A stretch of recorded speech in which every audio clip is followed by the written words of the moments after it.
The Puck Portfolio with Andy MacNeil. Hey, I'm Andy MacNeil, host of the Puck Portfolio here on the Canada Sports Betting YouTube channel and wherever you get your podcast. I'm here weekdays at 12:30 p.m. Eastern Time to provide NHL projections, betting advice, and strategies to help you make informed hockey bets throughout the NHL season. Last week was a profitable week for myself and the Puck Portfolio, capped off with a big 2-unit play on the Oilers. I was lucky enough to be at the Heritage Classic. Great experience, making some money on top of that, icing on the cake, of course. So we'll recap the betting record on Tuesday's show. We've got a lot to get to here on Monday with 9 games on Monday, 2 games on Tuesday.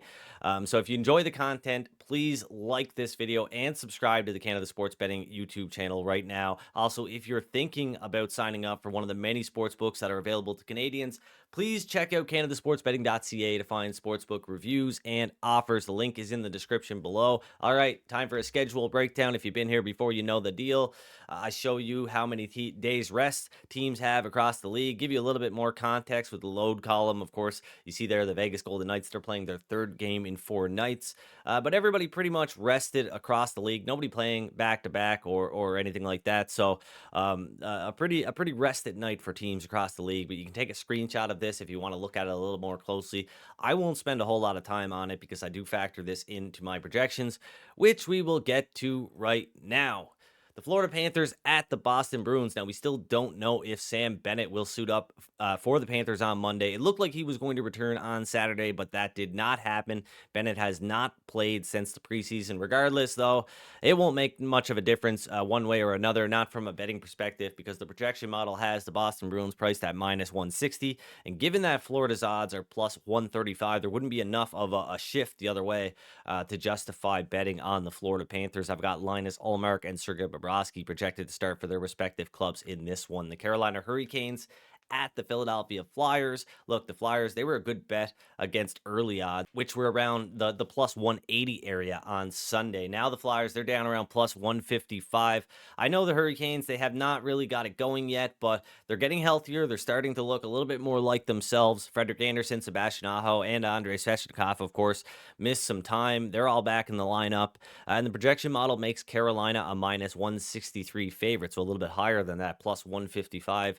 You're seeing on the other side of the game here. So I do think there is some things that are trending in the right direction for the Carolina Hurricanes. Like I said, they haven't looked like themselves all the time so far this season, but they're starting to trend in that direction. They currently lead the league with the best shot attempt percentage at even strength, and they're also among the top 10 teams in expected goals. So watch out for the Hurricanes. I mean, they've got off to a bit of a rocky start, but they could turn things around rather quickly. The Ducks, they're coming off a blowout win over the Flyers on Saturday, while the Penguins, they're coming off a blowout loss to the Senators. Anaheim is currently a top 10 in both even strength save percentage and shooting percentage. They've got good underlying numbers, but the Penguins, they should still dictate the pace of play here. Not the best numbers to be high in right now, right? The Ducks, I don't think that they're going to be a top 10 team. It'll be tough for them to stay there. Seems quite unsustainable. But with that being said, they've been looking pretty good. Like I said, they have strong underlying metrics right now.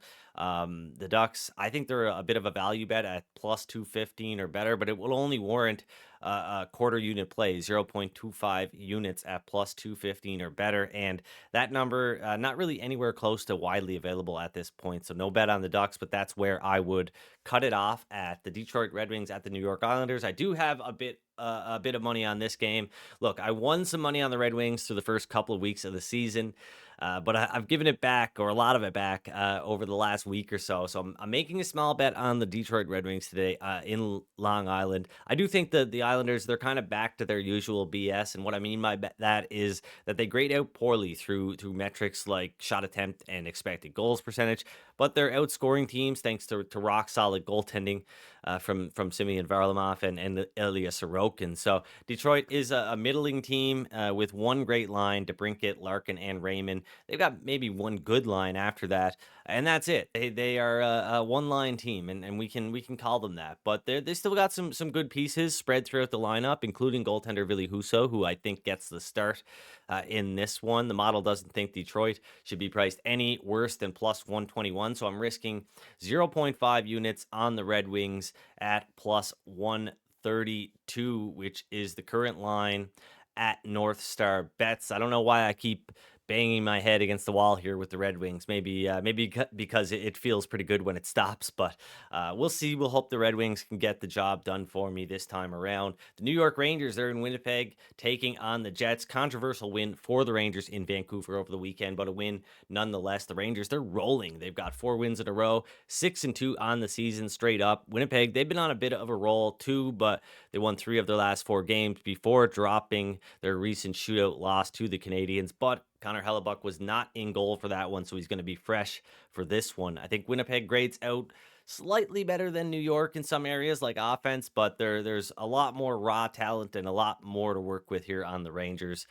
So I think they've got more skill overall. They're the better team overall. The projection model makes the Rangers a -110 favorite in Blake Wheeler's return to Winnipeg. Speaking of Wheeler, I actually risked a small bet, 0.2 units on Blake Wheeler to score an anytime goal tonight at +440. Gotta love those revenge spots, and give me something to cheer for tonight in that game. +440, 0.25 units to win about zero point 0.9 units on that Blake Wheeler anytime goal. Definitely shop around for that one. The Columbus Blue Jackets at the Dallas Stars. Patrick Laine still out for the Blue Jackets. Nothing else of note here, really, as the projection model sees the Stars as a -122 favorite. The Blue Jackets coming back on the other side with +220 odds, so nothing there in terms of bets. Same goes for the Chicago Blackhawks and the Arizona Coyotes.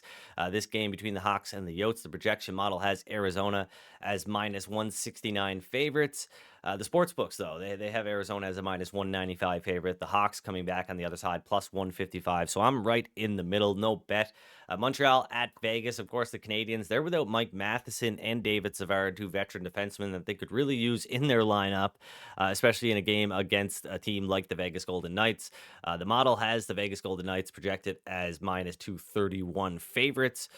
So, nothing really of note here in this one that's not too far off of where we're sitting at -250 at sports books for the Vegas Golden Knights, +200, 2-1 odds coming back on the other side for the Montreal Canadiens. So nothing aside from the Red Wings, a half unit play at +132. And of course, we've got a small bet on Blake Wheeler, anytime goal at +440.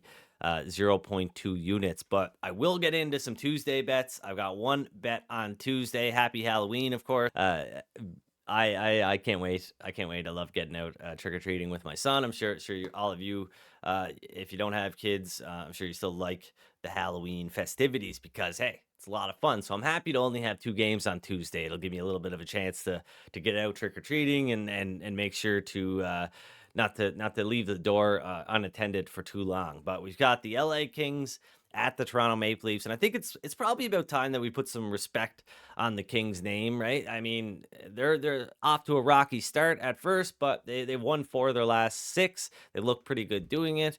Goaltending, I think, is going to continue to be a concern, a big reason why the team isn't going to be rated higher throughout the season.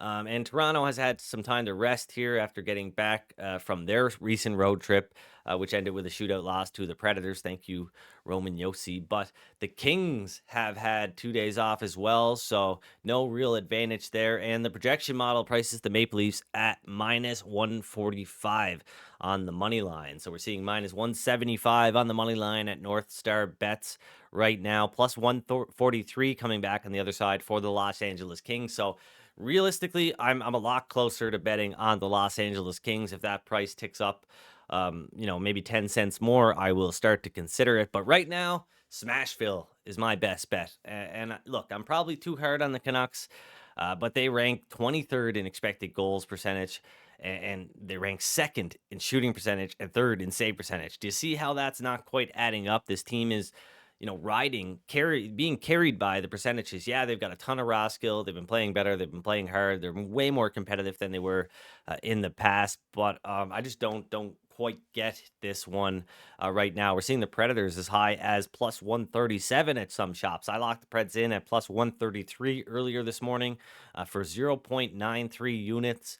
Would not bet them at the +120 that we're seeing at some shops, just to make that very clear. But at +130 or better, +127 actually, the Preds are a pretty good wager at that point. But I would just reduce my stake accordingly, depending on what odds I get. So I'm at plus 132 on the Predators. I think that they are almost a good for a 1 unit play at that point. If you can get up to plus 135, plus 136, then I would risk 1 unit to win 1.35 units, give or take a couple of cents there. But the fifth best in expected goals percentage across the league right now, that's the Nashville Predators. And I mean, like I said, they don't have as much raw talent as the Canucks, which is, I think, evident by the fact that they've got a bottom five shooting percentage, but they've got Saros, right? And arguably the most consistently good goaltender in the NHL over the past several seasons.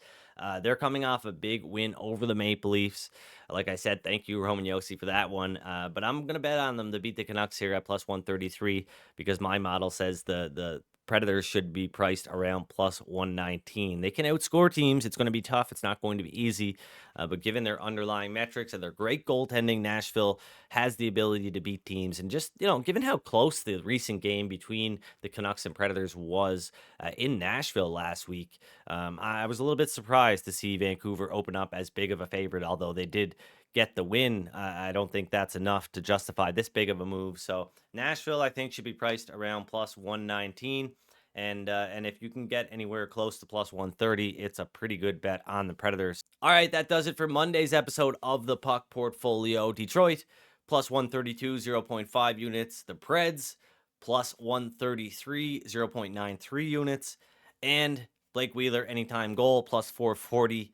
And that's a 0.2 unit play. I'll be back on Tuesday at 12:30 p.m. Eastern Time right here on the Canada Sports Betting YouTube channel. Of course, there's only 2 games on Tuesday, but there are 4 games on Wednesday. We'll be breaking them all down, providing some handicapping, and hopefully finding some good bets to make for Wednesday's NHL hockey. Thanks for joining me. I'll see you on Tuesday.